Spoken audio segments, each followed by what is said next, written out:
dhe padyshim se edhe i kujtohet edhe madhështia e tawafit, nga se tawafi është një lloj namazi, sikur se ka thënë pejgamberi, tawafi është namaz, përveç se në të është lejuar me fol. Prandaj ti duke bërë tawaf, të kujtohet sikur se me kon namaz, vëllai thon, apo sikur se me kon çfarë që do me kon përkurthimi namaz, me kon fokusi namaz, mendja si gëdoj për Allahut, edhe në tawaf me kon se jeni në një lloj namazi, po me një formë tjetër ku lejohet me fol apo.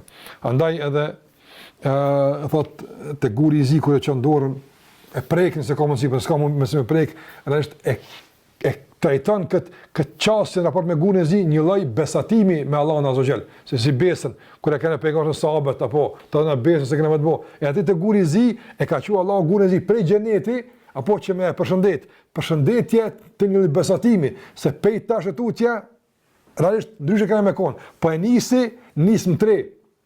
Ai që po pika fillon tawafi, fillon pe gurit zi. Edhe fillon me çka? Me bismillah, Allahu akbar. Do bismillah, nama te Allah, Allah është më i madh, Allah ka më në mu.